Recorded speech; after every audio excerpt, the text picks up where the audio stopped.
à toi, j'espère que tu te portes très très bien et que cette vidéo te trouve dans d'excellentes conditions. Alors aujourd'hui, je te propose tout simplement une petite énigme portant sur l'âge. Alors l'énigme d'aujourd'hui nous dit quoi? On dit que Paul dit à Jean, j'ai 3 fois l'âge que vous aviez quand j'avais l'âge que vous avez et quand vous aurez l'âge que j'ai, nous aurons ensemble 63 ans. Alors, les prime abord, ça l'air du français en fait. Elle est un peu compliquée, mais c'est un exercice très simple. La première chose à remarquer, c'est quoi? On a affaire à 3 temps. On a le j'ai, le présent, j'avais, le passé, et bien sûr, on a notre futur. Donc, pour ça, on va d'abord faire un petit tableau pour essayer de mieux comprendre notre situation. Alors, qu'est-ce qu'on a? On a 3 temps, comme on l'a dit, le passé, le présent et le futur. Maintenant, on va mettre, on a Paul. Paul qui compare quoi? Il compare son âge à celui de Jean. Ici, j'ai affaire au passé. Ici, j'ai le présent. Ici, j'ai affaire au présent. Et bien sûr, on termine avec le futur. Alors, pour commencer, qu'est-ce qu'on a? On met notre test. J'ai 3 fois l'âge que vous aviez. Ça veut dire que l'âge que Paul a aujourd'hui dans le présent, c'est 3 fois ce que Jean avait dans un passé.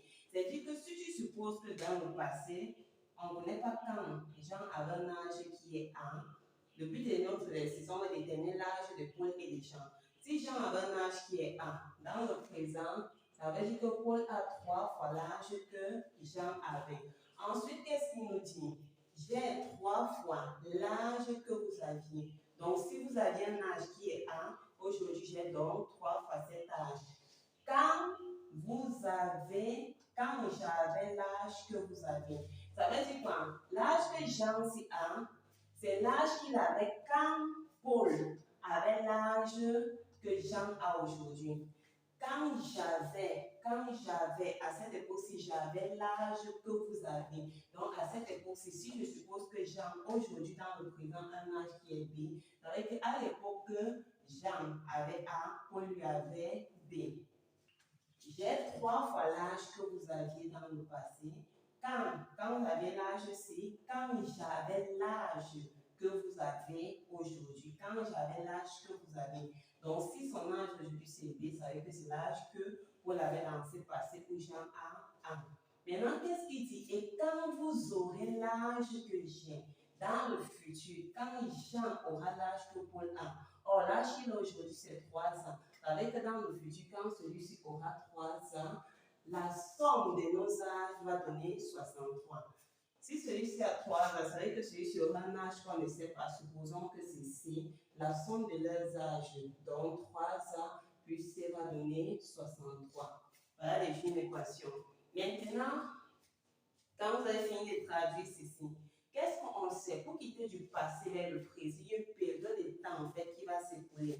Je vais appeler ça tout simplement une période de temps T1 qui va permettre de quitter du passé vers le présent. Ça veut dire quoi? Si mon âge dans le passé, c'est B, ça veut dire que pour arriver au présent, il y a un temps qui s'est écoulé que j'ai appelé T1 et ça m'a apporté à l'âge d'aujourd'hui. Ça, c'est pour Paul. Pour Jean, dans le passé, son âge c'est A. Puis le temps qui s'écoule aujourd'hui, son âge c'est B. Maintenant, à part ça, on peut également quitter du présent vers le futur.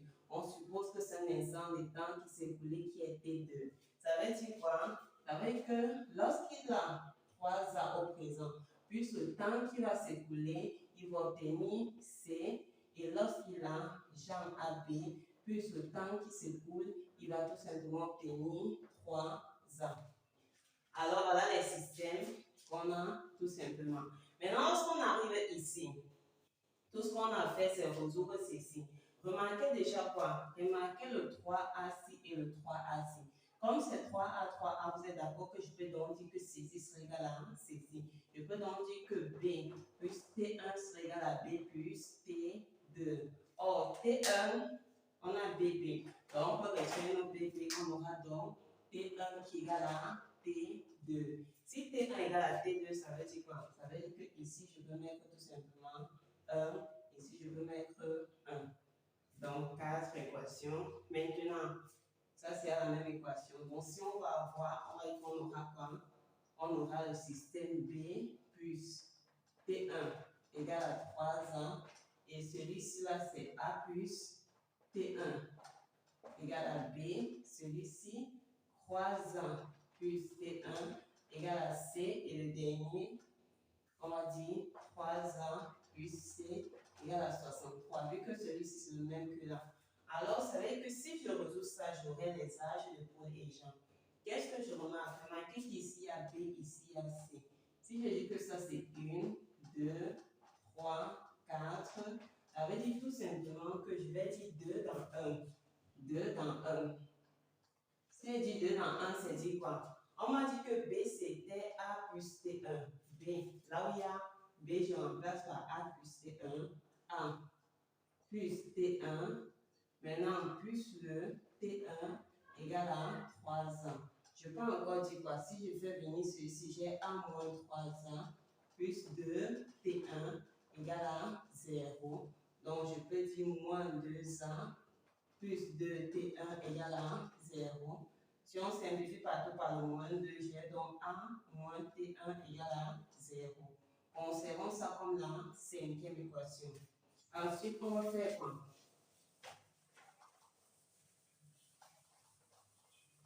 Dans section, on a utilisé. Maintenant, j'ai utilisé le 1 et le 2. Maintenant, ici, on m'a dit que C, c'est 3A plus T1. Donc, je peux venir là où il y a C, ici, je remplace. Donc, ici, maintenant, on va dire que le 3 dans, donc on va dire le 3 dans le 4. Le 3 dans le 4. Partout là où il y a, je mets 3A. On met 3A plus C. C qui est quoi? 3A plus T1 égale à 63.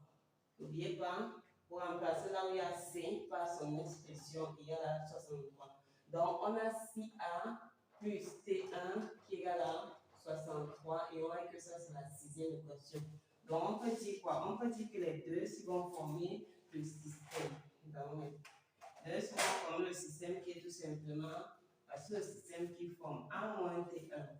A moins T1 et ici égale à 0. Et ici, on a 6A moins T1 égale à 63.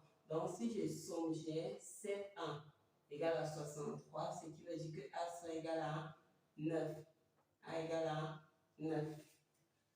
63 divisé par 7, 9. Ça veut dire quoi? Ça veut tout simplement dire que si je veux maintenant remplir mon tableau, je vais dire que dans le passé, Jean avait 9 ans. Maintenant, ici, vous êtes d'accord, A égale à T1 qui égale à T2 qui égale à 9. Ça veut dire que la période des temps qui s'écoule du passé vers le présent ainsi que vers l'avenir, c'est 9 ans. Ici, on a 9 ans. Donc, ici, après 9 ans, il aura 18 ans. Après 9 ans encore, on a 18 plus 9, il aura 27 ans. 3 ans, donc ici c'est 27 ans. Et ici c'est quoi? 18 ans. B. Après 9 ans, ça va nous faire 36 ans. Et si on fait la somme, 6 plus 7, 13, on met 3, on a donc 36 plus 27 qui va bien donner quoi? Ça va bien donner 3. Ici on a 6, ça donne bien 63. Avec, si on veut l'âge de Paul et de Jean, on va tout simplement dire que dans le présent, Paul a 27 ans et Jean a 18 ans. Donc voilà en fait comment est-ce que vous procédez pour résoudre ce type d'exercice. Je vous dis bien sûr, merci d'avoir regardé la vidéo. Si vous avez aimé, n'oubliez pas de mettre un pouce en l'air. Si vous êtes intéressé par les cours en ligne, en mathématiques, en physique, en maths, l'informatique, ceux qui en font en anglais, faites-moi juste signe en commentaire et bien sûr, on va arranger cela.